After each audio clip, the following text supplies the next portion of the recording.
কাঁচা আম আর পটল দিয়ে আজকে বানাবো গ্রীষ্মের উপযোগী একটি ছিমছাম, জিভে জল ও মুখের স্বাদ বদলানোর অভিনব একটি রেসিপি। আজকে বানাবো আম পটল। নমস্কার, অ্যাপেটাইটের আরেকটি নতুন পর্বে আপনাদের সাদর আমন্ত্রণ। গ্রীষ্মকালে পটল আর কাঁচা আম দুটোই কিন্তু খুবই সহজলভ্য। এখানে প্রায় 600 গ্রাম মাচার পটল নিয়ে খোসা ছাড়িয়ে অর্ধেকটা করে কেটে নিচ্ছি। 4টে মাঝারি মাপের কাঁচা আমকেও কিন্তু খোসা ছাড়িয়ে ছোট ছোট টুকরোয় কেটে নিতে হবে। আচ্ছা, আমগুলো কাটতে গিয়ে দেখলাম যে আমগুলো একদমই কচি, কিন্তু ভেতরে আঠি হয়ে গেছে। তো আঠি বাদ দিয়েই কিন্তু আমের শাঁসটা নিয়ে নিচ্ছি। আঠিটা চাটনি বা আচারে ব্যবহার করে নেব। সমস্ত আম কুচিয়ে নেওয়ার পরে একটি ব্লেন্ডিং জার নিয়ে প্রথমে এই কাঁচা আমের একটি পেস্ট তৈরি করে নেব। তার জন্য ধুয়ে রাখা কাঁচা আমের টুকরোগুলো দিয়ে দিলাম ব্লেন্ডিং জারে, আর নিয়ে নিয়েছি 4টের মতো কাঁচা লঙ্কা। সামান্য জল দিয়ে এই লঙ্কা আর কাঁচা আমের পেস্টটা তৈরি করে নেব। অপরদিকে পটলগুলোকে ধুয়ে রেখেছিলাম। এবারে সামান্য হলুদ গুঁড়ো আর সামান্য লবণ মাখিয়ে পটলগুলোকে ভেজে নিতে হবে। এবারে চুলাতে একটি প্যান বসিয়ে তাতে দিয়ে দিলাম বেশ কিছুটা সর্ষের তেল। আম পটল তৈরিতে কিন্তু অতি অবশ্যই সর্ষের তেলেরই ব্যবহার করবেন, সাদা তেলের না, তাহলে কিন্তু স্বাদটা খুবই ভালো আসবে। 2 চামচ সর্ষের তেল ভালোভাবে গরম হয়ে যাবার পরে লবণ আর হলুদ মাখানো পটলগুলো দিয়ে হালকা হাতে উল্টে পাল্টে ভালোভাবে ভেজে নিতে হবে। এখানে একটা কথা বলে রাখি, পটলগুলো কিন্তু হালকা সোনালী রং ধরা পর্যন্ত ভাজবেন, কালো করে পটল এখানে ভাজা যাবে না। দেখুন, জাস্ট হালকা রং ধরেছে, উল্টে পাল্টে সমস্ত পটলগুলো আমি ভেজে নিচ্ছি।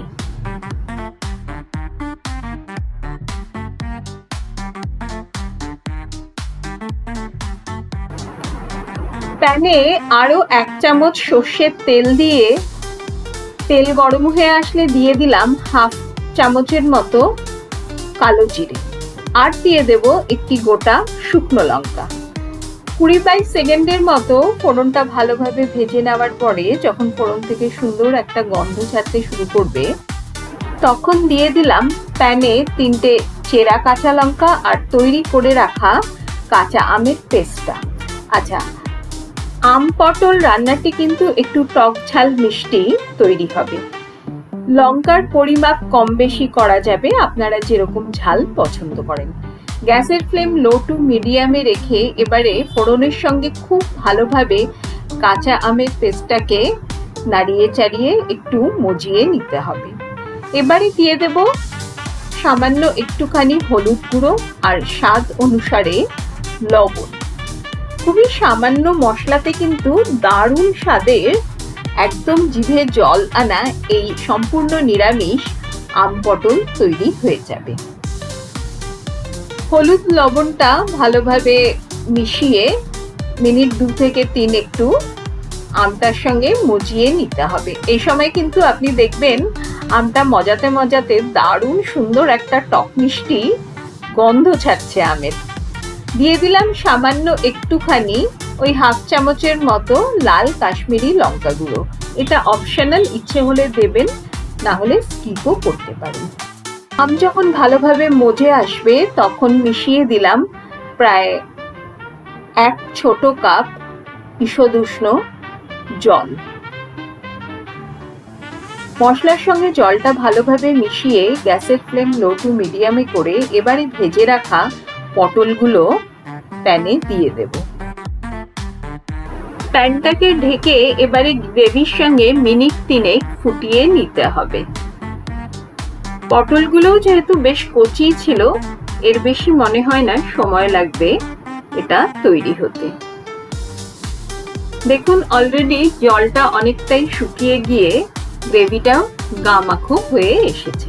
এই সময় মিশিয়ে দিলাম বেশ 1 চামচের মতো চিনি, আর দিয়ে দেব 1/4 চামচের মতো বিট লবণ। বিট লবণ মেশালে কিন্তু স্বাদ ভীষণ ভালো হয়। সঙ্গে মিশিয়ে দিচ্ছি প্রায় 4 চামচ কাসুন্দি।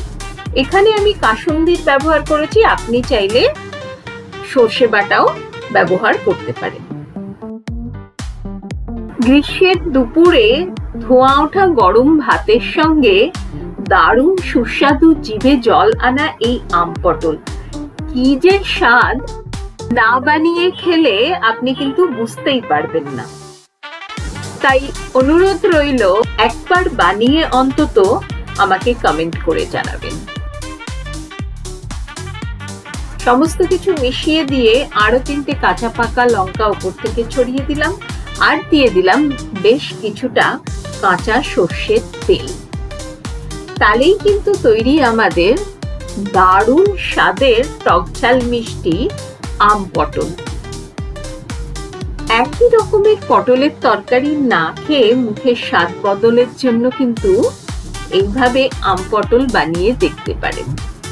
আশা করি নতুন স্বাদের তৈরি এই কাঁচা আম পটল বাড়ির সবার ভালো লাগবে। আরো মিনিট দিয়ে ফুটিয়ে নিয়ে গ্যাসের ফ্লেমটা বন্ধ করে দিলাম।